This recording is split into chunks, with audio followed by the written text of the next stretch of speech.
ሰላም እንዴት ናችሁ? ይህ 43 ስፖርት በኢትዮጵያ የዩቲዩብ ቻናል ነው። ለዚህ ቻናል አዲስ ከሆናችሁ ሰብስክራይብ ያደርጋችሁ ቤተሰብ መሆናችሁን እንዳትረሱ። አዲስ ካልሆናችሁና ሰብስክራይብ ካደረጋችሁ ደግሞ ሼር በማድረግ ብዙ ቦታ እንድንደርስ እንድታደርጉ እንጠይቃችኋለን። ዛሬም በአዲስ ፕሮግራም ተገናኝተናል። በዛሬው ፕሮግራም ደግሞ በተጠባቂው የሳምንቱ መጨረሻ ጨዋታ ማለትም በሱፐር ሰንዴይ ጨዋታ ማንቸስተር ሲቲ ወደ አንፊልድ ሮድ ተጉዞ ከሊቨርፑል ጋር ጨዋታውን አድርጎ ነበረ። ያንንም ጨዋታ በአንፊልድ 2-1 በሆነ ውጤት አሸንፏል። ስለዚህ ጨዋታ መነሳት ያለባቸውን ፖይንቶች እናነሳለን።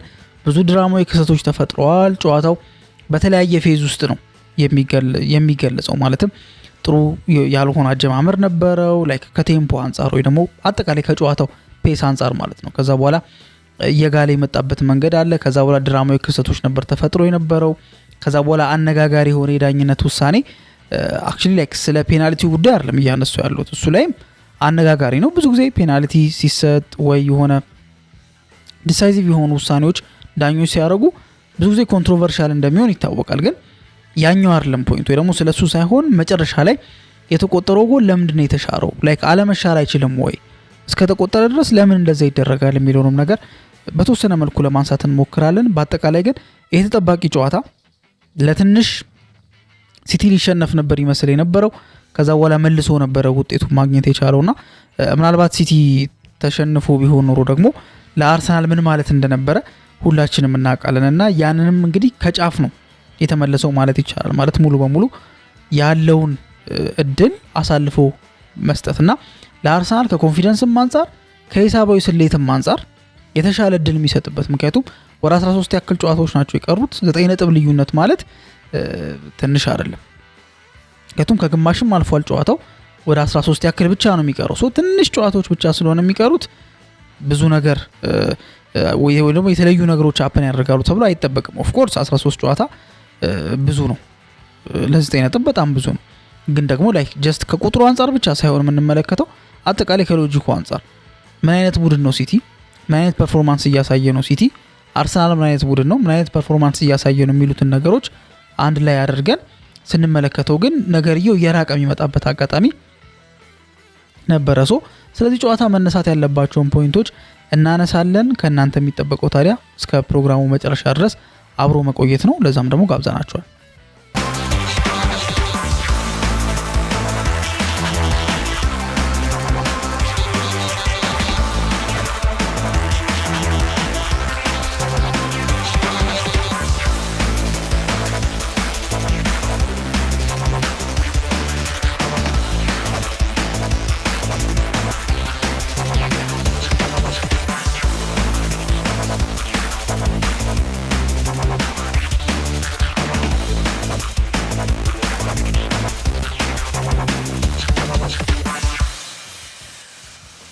ማንቸስተር ሲቲ እንግዲህ ወደ አንፊልድ ተጉዞ ከባድ የሚባለውን መርሃ ግብር ማለት ከዚህ በፊት ምናልባት ከጨዋታ በፊትም ፕሪማች አናሊሲስ ላይ አውርተንበት ነበር አይደለ?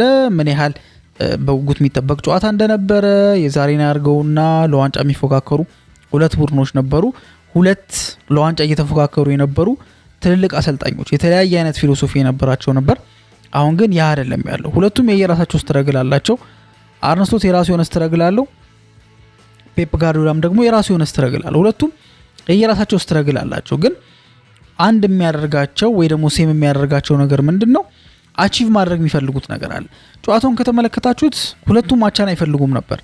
ከጨዋታው በፊትም ጨዋታው ከተጀመረም በኋላ ሁለቱም ጀስት አቻውን አይፈልጉትም። ለምንድነው አይፈልጉት? ሊቨርፑልም የራሱ የሆነ ራን አለው አይደለ? ለዛ ራን ማለት ይሄ የቶፕ 4 ማለት ነው። ኦብቪየስሊ ለአንደኝነት ወይ ደግሞ ሻምፒዮን ለመሆን እንደማይወዳደር ወይ ደግሞ እንደማይገዳደር ይታወቃል እያሳየ ከሚገኘው ፐርፎርማንስ አንጻር። ምናልባት አመቱ በሚጀምርበት ሰዓት ላይ እንደዚህ አይነት ነገር ተመልክተን ነበረ ወይ ደግሞ እንደዚህ አይነት ነገር ገምተን ነበረ። ቢፈጠርም ደግሞ እንደዚህ አይነት ነገር ኖርማልና በቃ ሪያሊስቲክ የሆነ ነገር ነው። አሁን ላይ ግን ሪያሊስቲክ አይደለም። ላይክ ሊቨርፑል ያለበት ፖዚሽን፣ ሊቨርፑል ያለበት በቃ ቁመና ወይም ደግሞ አኳኋኑ አጠቃላይ ለዋንጫ የሚያበቃ አይነት አይደለም። ለዋንጫ ቀርቶ ለቶፕ 4 ራሱ ብቁ አይደለም። አሁን ደግሞ አለማሸነፉን ተከትሎ 39 ነጥብ ላይ ቀርቷል። ቼልሲ በ43 ነጥብ 5ኛ ደረጃ ላይ ነው ያለው። ማንቸስተር ዩናይትድ በ44 ነጥብ አራተኛ ደረጃ ላይ ነው ያለው። አስቶን ቪላ በ47 ነጥብ፣ ማንቸስተር ሲቲ ደግሞ በ50 ነጥብ ሁለተኛ ሆኖ አርሰናል በ56 ነጥብ አንደኛ ደረጃ ላይ ነው ያሉት። ሶ ሊቨርፑል ያለበትን ሁኔታ ስንመለከት 39 ነጥብ ይዟል ማለት ከመሪው አርሰናል ስንት ነጥብ ልዩነት አለው ማለት ነው? 17 ነጥብ ልዩነት አለው ማለት ነው። ሶ 17 ነጥብ ልዩነት ኖሮት 17 ነጥብ ልዩነት ያው ይቀለበሳል ተብሎ አይታሰብም። ስለዚህ ለዋንጫ የሚያደርገውን ፉክክር ተወጥ አድርጎታል። ቢያደርገውም ነው የሚያዋጣው።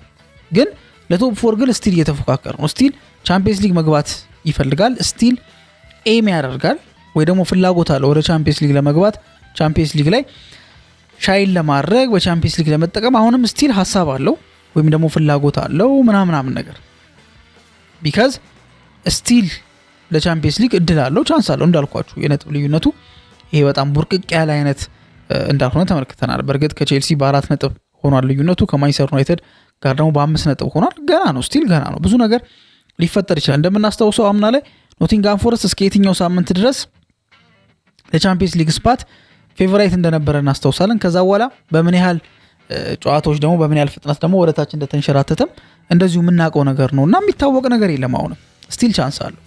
ሶ ያን ነገር ለማግኘት ስለሆነ አቻን አይፈልጉም። ማንቸስተር ሲቲም ደግሞ በተመሳሳይ መልኩ፣ ምክንያቱም ማንቸስተር ሲቲ ለቶፕ 4 አይደለም እየተጫወተ የሚገኘው። ኦብቪየስሊ እሱ ነገር አሁን በዚህ ሰዓት ላይ የሚያሳስበው ነገር አይደለም። ለዋንጫ ነው እየተፎካከረ ያለው። ብዙዎች እንደሚሉት ይሄ አመት ምናልባት ለፔፕ ጋርዲዮላ የመጨረሻ አመቱ ሊሆን ይችላል። ሪታየር ከማድረጉ በፊት የሚያደርገው የመጨረሻ ሲዝን ሊሆን ይችላል። ፔፕ ጋርዲዮላ እንደተናገረው ከሆነ ደግሞ ሪታየር ካደረገ ላይክ ወደ ክለብ እግር ኳስ እንደማይመጣ፣ ምናልባት ወደ አሰልጣኝነት እንኳን ከተመለሰ ብሔራዊ ቡድን ሊያሰለጥን እንደሚችል፣ ኢቭን ብሔራዊ ቡድን ከማሰልጠኑ በፊት ራሱ የሆነ ረዘም ላለ አመታት ራሱን ከእግር ኳስ ገለል አድርጎ በቃ ሪፍሬሽ ማድረግ እንደሚፈልግ በቃ እንደደከመው አይነት ነገር የተናገረበት መንገድ አለ። ሶ ይሄኛው የመጨረሻው አመቱ ነው። ሶ በዚህ የመጨረሻ አመቱ በዚህ የመጨረሻ ሲዝኑ አርሰናልን ከዋንጫው ጉሶ ያደናቅፈዋል ወይ እና ደግሞ ለመሰናበቻም ደግሞ እንዲመች ማለት ነው። ብዙ ጊዜ በዋንጫ የተሸኙ አሰልጣኞችም ተጫዋቾችም ምናምን ጥሩ የሆነ ሚሞሪ ነው የሚኖራቸው። ለምሳሌ ሰር አሌክስ ፈርጉሰን ከማንቸስተር ዩናይትድ ጋር ሲለያይ በ2013 ከዋንጫ ጋር ነበር ተለያይቶ የነበረው። ምናልባት የርገን ክሎፕም በዋንጫ ነበር ይሸኛል ተብሎ ታስቦ የነበረው። እንዳለመታደል በዛ ሊሸኝ አልቻለም። ማለት ለፕሪሚየር ሊጉ እየተፋለመ ነበረ፣ ኤፍ ኤ ካፕ ላይ እየተፋለመ ነበረ፣ ሙከራዎች ነበሩ፣ ግን ያ ነገር አልተሳካም። በዋንጫ እንዲሸኝ ነበርና በዋንጫ የሚደረጉ ሽኝቶች ብዙ ጊዜ ኢፌክቲቭ ናቸው፣ ሜሞሬብልም ናቸው። ሶ በዋንጫ እንዲሸኝ በሚል ፔፕ ጋርዲዮላ ይህንን አመት ወጥሮ ይዞ ከአርሰናል ላይ ዋንጫውን ይነጥቃል የሚል ሀሳቦች ነበሩ። ምክንያቱም የመጨረሻ አመቱ ስለሆነ ምናምን፣ እሱም ደግሞ እንደዚህ አይነት ኤም እንዳለው የመጨረሻ ሲዝኑ ስለሆነ ልክ ሰዎች ለሱ እንደሚመኙለት ሁሉ እሱም ራሱ የሚያስበው ነገር አለ። በቃ የመጨረሻ አመቴ እስከሆነ ድረስ ዋንጫ አንስቼ በዋንጫ ማለትም በክብር የምሸኝበት አጋጣሚ ይኖራል ወይ ደግሞ መፈጠር አለበት ብሎ ሊያስብ ይችላል። ሶ እንደዚህ አይነት ግን ኤም ይዘው የተለያየ አይነት ኤም ነው ያላቸው፣ የተለያየ አይነት ፕላን ነው ያላቸው፣ የተለያየ አይነት ፕሮግራም ነው ያላቸው። ግን አንድ የሚያደርገው ነገር ምንድነው? ሁለቱም ማሳካት የሚፈልጉት ወይ ደግሞ ፉልፊል ማድረግ የሚፈልጉት ነገር አለ። ያን ፉልፊል ማድረግ የሚፈልጉትን ነገር ለማሳካት ሜዳ ላይ ሲፋለሙ ነበር። ጨዋታው እንደጠበቅነው አልነበረም። ምናልባት ብዙ ጎሎች ይቆጠሩበታል ብለን አስበን ነበር። የተሻለ ጎል ቢኖርም ተቆጥሯል ኦብቪየስሊ። ግን አጀማመሩ ግን እንደዛ አልነበረም። በመጀመሪያው አጋማሽ ሊቨርፑል ምንም አይነት ኦን ታርጌት አልሞከረም ነበር። ላይክ ዜሮ ኦን ታርጌት ነበር የነበረው። ምንም እንኳን ሲቲ ወደ አይ ቲንክ 3 ኦን ታርጌቶች ሞክሮ ነበር። በአጠቃላይ 10 ነበር ሙከራ አድርጎ የነበረው። ሊቨርፑል ደግሞ 3 ሙከራ ነበር አድርጎ የነበረው። ታዲያ የመጀመሪያው አጋማሽ ዛትማች ሳቢ ነበር ወይ ከተባለ ያን ያህል ሳቢ የሚባል አይደለም። ወይ ደግሞ በጣም የሚያጓጓ ከአንደኛው የጎል ጫፍ ወደ አንደኛው የጎል ጫፍ በቃ ይሄ ሬስትለስ ሲሆን እዚህም እዛም የሚል ፍጥንጥን ያለ አይነት ጨዋታን አልነበረም የተመለከተ።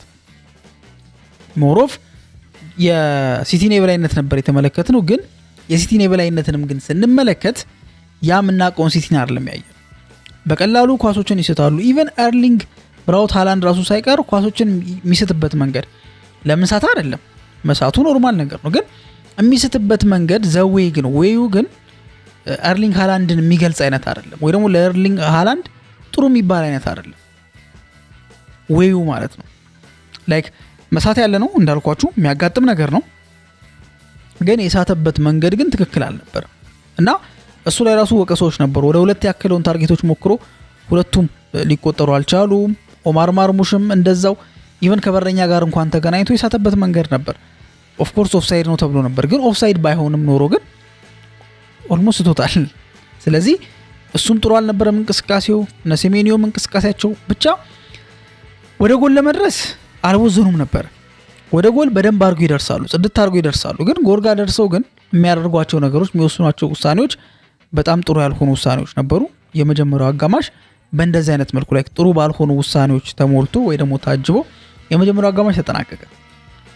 ወደ ሁለተኛው አጋማሽ ላይ ስንመጣ ጨዋታው ግልብጥ ነው ያለው ባንድ። እንዲሁም መጀመሪያ አጋማሽ ላይ አንዳንድ ችግሮችን ተመልክተን ቅያሬዎች ሊኖሩ ይችላሉ የሚል ግምቶች ራሱ ነበሩ።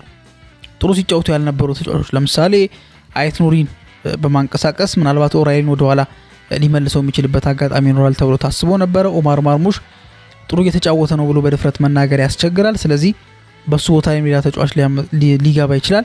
እንደነ ቲጃኒ ራይንደርስ አይነት የመሃል ሜዳ ተጫዋችም ተቀይሮ ሊገባ ይችላል የሚል ግምቶች ነበሩ። ግን ኦፍ ኮርስ ቸርኪ ወደ 60ኛው ደቂቃ አካባቢ ላይ ተቀይሮ የገባበትን መንገድ ተመልክተናል።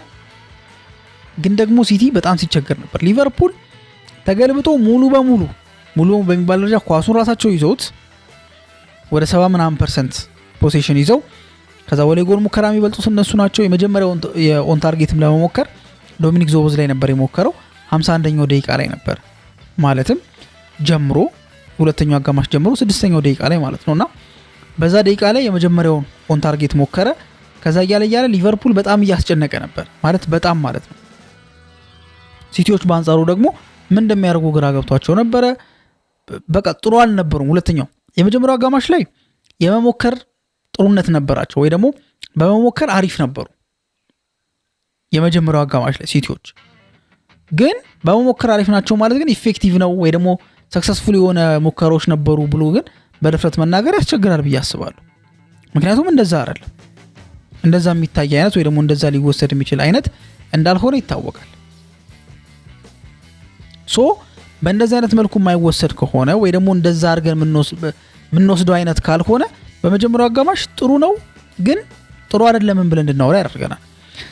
ሁለተኛው አጋማሽ ላይ ስንመጣ ታዲያ ሁለተኛው አጋማሽ ላይ ወዲያው በዞቦዝ ላይ አማካኝነት የመጀመሪያውን ታርጌት ተሞከረ። ከዛ ሙከራዎች መምጣት ጀመሩ።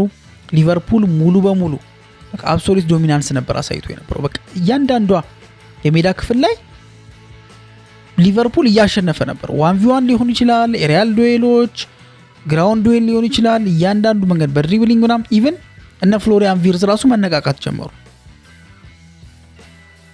ምክንያቱም ቪርዝ የመጀመሪያው አጋማሽ ላይ ዛትማች አልነበረም ተሳትፎ የነበረው ጨዋታ ላይ ብዙም እየተመለከትነው አልነበረም፣ ብዙ እያየነው አልነበረም፣ ብዙ እየመጣም አልነበረም። ለምን ብዙ ጊዜ ቲሞች በደንብ እየተከላከሉ ከሆነ ተከላካዩ ሻይን ያደርጋል። ተከላካዩ ደግሞ ዛትማች ደግሞ ጥሩ ካልሆነ እና ጎል ካልተቆጠረበት በረኛው ሻይን ያደርጋል። መሃል ሜዳ ላይ ማስተር ክላስ ያሳዩ ቡድኖች የመሃል ሜዳ ተጫዋቾች ይደነቃሉ። አጥቂ ላይ ጥሩ እየተንቀሳቀሱ ያሉ ቡድኖች የማጥቃት ተጫዋቻቸው ይደነቃል። ስለዚህ ቪርዝ የመጀመሪያው አጋማሽ ላይ አልነበረም ማለት ይቻላል። ሁለተኛው አጋማሽ ላይ ግን ጥሩ ነበረ ከሞላ ጎደል። ከዛ በኋላ ዶሚኒክ ዞቦዝ ላይ እንደለመደው ልክ ከዚህ በፊት ሌሎች የፕሪሚየር ሊግ ቡድኖች ላይ እንዳስቆጠረው አርሰናል ላይ እንዳስቆጠረው አይነት ተመሳሳይ የሚመስል ቦታና ሁኔታ ዶሚኒክ ዞቦዝ ላይ ጎል አስቆጠረ። ከዛ በኋላ በቃ ሲቲ የመሸነፉ ነገር እየተረጋገጠ የመጣ ይመስል ነበረ። ሲቲዎች በጣም ሲርበተበቱ ነበረ። ሲቲዎች ጥሩ አልነበሩ። ከዛ በኋላ ግን 84ኛው ደቂቃ ላይ በርናርዶ ሲልቫ በሚገርም አጨራረስ ጎል አስቆጠረ። ከዛ በኋላ አትሊስት አቻ ከሆኑ በኋላ 90 ደቂቃ ከሞላ በኋላ ደግሞ መልሶ ኤርሊንግ ሃላንድ ፔናልቲ ያገኘ አስቆጠረው። ሊያልቅ በቃ ኦልሞስት አይ ቲንክ የመጨረሻው ደቂቃ በቃ ጭማሪውም ሊያልቅ አካባቢ ደግሞ አሊሰን ወጥቶ ስለነበረ የአሊሰንን መውጣት ተከትለው የሲቲ ተጫዋቾች ጥቃት ሰነዘሩ። ከዛ በኋላ ቸርኪ ከመሃል ሜዳ ኳሷን መታት። ከዛ ኳሷ ሄደች። ሃላንድ እየሮጠ ነበረ፣ ዞቦዝ ላይ እየሮጠ ነበረ፣ ጎሉ ተቆጠረ። አሁን እዚህ ጋር ነው ኮንትሮቨርሻል ነገሩ የተነሳው። ለምንድን ነው ጎሉ የተሻረው? ማለት ጎሉ ተቆጥሯል አይደለም ወይ? አንደኛ እንዴት መሰላችሁ? ለምሳሌ ልክ ኤርሊንግ ሃላንድ እየሮጠ ሊቀድመው ሲል ዞቦዝ ላይ እንደመጎተት ነገር አለው። ያኔ ቢወድቅ ኖሮ ቀጥታ ለዞቦዝ ላይ ቀይ ካርድ ይሰጠዋል፣ ቢወድቅ ኖሮ በሚል ማለት ነው። ግን እንደዛ ሊጥለው እየታገለው አለፈውና ከዛ በኋላ ድጋሚ ዞቦዝ ላይ ከፊት ለፊቱ ሊሄድ ሲል ደግሞ ሃላንድ ጎትቶ ጣለው። አሁን የመጀመሪያውን ጥቃት ወይ ደግሞ የመጀመሪያውን ፋውል አድቫንቴጅ ብለው ካለፉት ሁለተኛ ላይ ሃላንድ ፋውል ሰርቷል። ስለዚህ የሃላንድ ፋውል መሆን ነበረበት።